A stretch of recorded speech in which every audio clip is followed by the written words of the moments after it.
Hey, welcome back. My name is Billy with Coach Dooley's List, and I am here today in Vidalia, Georgia. I'm meeting with Coach Mandy Godbee, the head track coach. And Coach, I just appreciate you taking the time out of your summer to meet with us today. It's a pleasure to be here. Thank you for reaching out. Absolutely. So I always start by asking coaches, just we talked a little bit before, what's your coaching journey been like? I know you're here. How did you end up here at Vidalia? Okay, so I married Fred Godbee from Vidalia. He was in the military, so we've lived a little bit of everywhere. We spent 11 years in East Cobb, and during the time from being married until that time, I was stay-home mom for 14 years. We decided to kind of up and move, come to Vidalia, help take care of his family, and serve the community. And all three boys were on board. Well, it didn't really matter, we were coming anyway, but we came to Vidalia, and right from the start, I started substitute teaching. I was a kindergarten teacher before, and once I started subbing, I got a job and immediately was asked to coach cross country, and I was very apprehensive. It was Coach Chunk Reed at the time, and I'm like, I'm not a head coach. No, this job's not for me. Let me just teach second grade. I'm good, and that you just don't just say no to Coach Reed. So He is very well known. Yes, he is very well known, and he wasn't going back down. So I ended up taking the cross country program and helping with track, because I was a track person in high school and college and afterwards, and that was my passion. So I was just an assistant coach in track, and I love that position. But that's kind of how it all began. Awesome. Now, being cross country and track, over the years, I know, coaches evolve and things change, but what is it you want your track programs to be known for? Ooh, this is a tough question. It's a great question.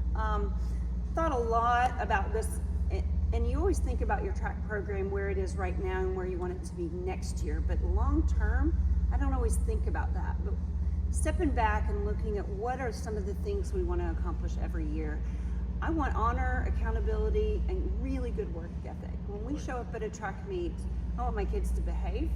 I don't want them showboating. I want them to go out. You show who you are by what you do on the track and in the field. We are not gonna, that's who we are. That's what we are. We're gonna have integrity. We're gonna have honor. We're gonna have respect.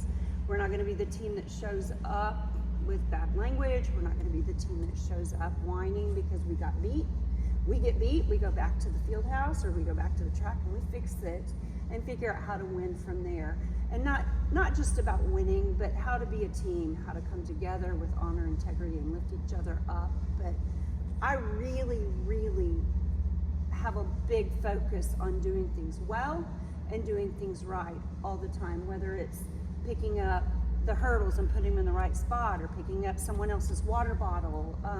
We have team water bottles, and if one of the water bottles goes missing, whole team has what we call enduro. It's kind of a torture session, but we have to take care of everything. Everybody does their part to make the team come together as a whole, and there's a lot of information crammed in there, but there's a lot of things that I want us to be known for. I want us to get off that bus and, oh gosh, Vidalia's here, and they're doing things right, and they're going to do things well. So, and we're going to be respectful of everyone else in the process. I love that, and I've always found it interesting. You get some team sports where everybody's on the field together, but with track, things are everywhere. And so, really building that, and I think the ultimate success in seeing a plan, and it doesn't happen for everybody. You have some great coaches that can go their entire career without winning a state championship, so congratulations on this year. Thank you. Which Super is awesome. Proud. With all your years doing cross-country track and everything, what's one of your favorite coaches' stories? Could be something funny, could be something happy.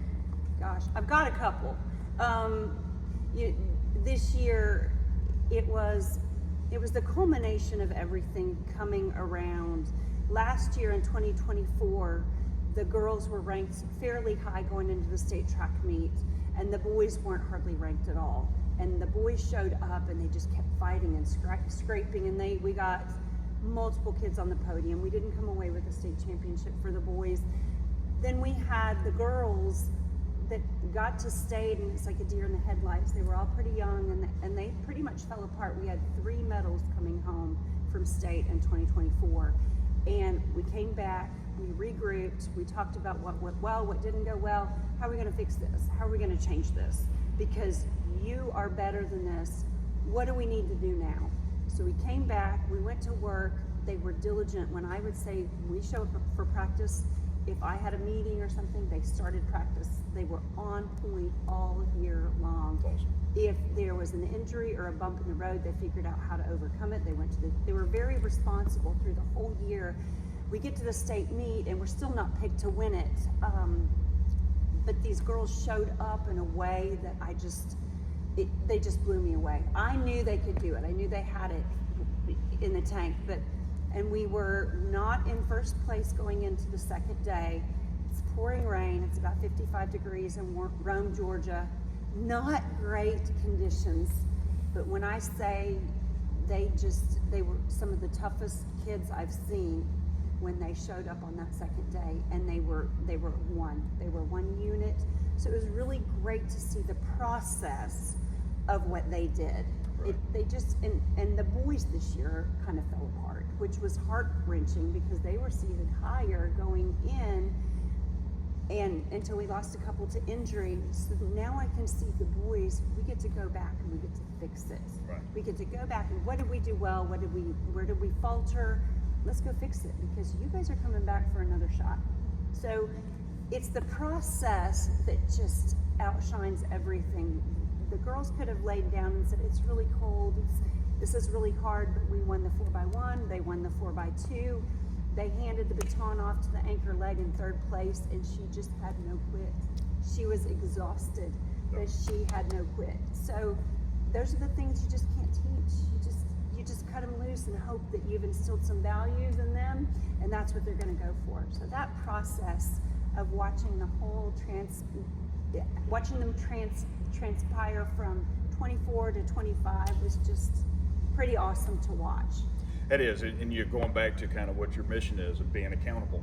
You know, losing can do one of two things. You can just continue to keep doing what you're doing and just expect results, or you can get to work and be accountable for what you're doing. Right. So, and again, that's the ultimate, you know, I think for a coach that, you know, what you put in place, and then them turn around. So good luck to the boys next year, and then the girls to repeat. I know it's always tough, but you know this too. The target now, when they see Vidalia, they're back, and which is awesome. So you know, with all that you've learned in your years of coaching, what's one piece or two or 10 piece of advice that you would give to somebody who thinks they want to become a head coach? Well, I didn't. So that's the first thing I would say. I didn't think that I was material to be a head coach. There's so many different pieces of the puzzle. And sometimes I feel like there may be more pieces to the puzzle at a Title I school, potentially, because like I'm driving the bus to the track meets, we're raising money, there's a lot of different pieces, but give it a shot. Give it a shot and give yourself some grace. You're gonna have big bumps. You're gonna have a huge learning curve. Find a mentor coach to have in your back pocket to help you guide you through it. And one of my big mentor coaches has been John Sharp. He used to be our principal here, and Coach Dooley. Coach Dooley and I share a lot of the same athletes. So if I'm having a bump with somebody, I'm like, what'd you do when they did this? And he's like, I'll tell you what I did. So we can figure it out together, and the kid knows what to expect because we're on the same page. Right. But try to come up with a game plan, but be very flexible and make sure that you delegate. I have some amazing assistant coaches. And in the beginning, I just couldn't delegate. I'm the head coach. I'm supposed to do it all. And that's hard. Not how it's supposed to be. No. They have so many strengths where I have weaknesses, and we've learned to tap into that. And I've learned to tap out. Say, this one's yours. Yep. I had it last time, tag, you're it. So that's some of the best advice, but give it a shot. If you love it, do it to the best of your ability. And I think there's such a learning curve for all these kids to become better human beings because of athletics. So you're changing their life. Oh, I agree. And going back to what you said, give it a shot. Most of the advice that I get when I'm talking to coaches is it's not going to say it's the opposite. It's more, hey, you need to make sure that you want to do this and that. Right. But you made me think about something. If somebody says, we want you to be our head coach, somebody else has already seen something in you that sometimes we don't see in ourselves. So that's awesome that Coach Reed saw that in you, or Right. otherwise I think you he may was not be here. desperate. I think he was desperate. He needed a cross country coach. So, and I was like, "Ooh, I didn't even like cross country in college or in high school, but I did it. I didn't love it, but I think it was a foot in the door. It helps develop relationships, but give it a shot. I think you're right. Somebody saw something, and you. Time to step out of your comfort zone. I'm so happy where I am right now, and I'm so thankful that I get to continue to do what I do. It's not my husband's favorite thing that I do, because I was a stay-home mom for 14 years, and he would love to have that again, but it's my turn, and I love it. I just love everything about it. That's awesome. And I think goes to another important thing you said was delegating.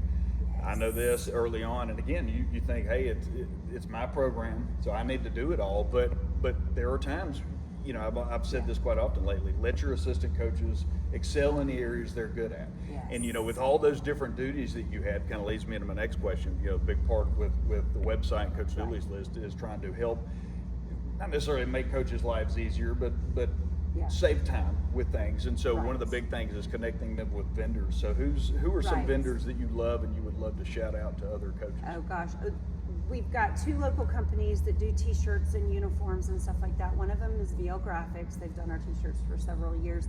And then Meridy, which is under new ownership with Elite Uniforms, and they do a lot of our monogramming for shirts, and they do uniforms. They do kind of a little bit of everything as well. But those are 2 companies that I think have really taken great care of us over the years. So I do want to give them both a shout out. So I'm going to get their information from you and make sure I add it to the website, because I want other coaches to be able to know about that. Not just here. Most companies will work with people anywhere. So the key is finding somebody you trust. So Well, Coach, I really do appreciate you taking the time today and meet me here in the gym, and best of luck, especially the boys team next year, and the girls to try and repeat. So Coach, thank you so much. Thank you. Awesome.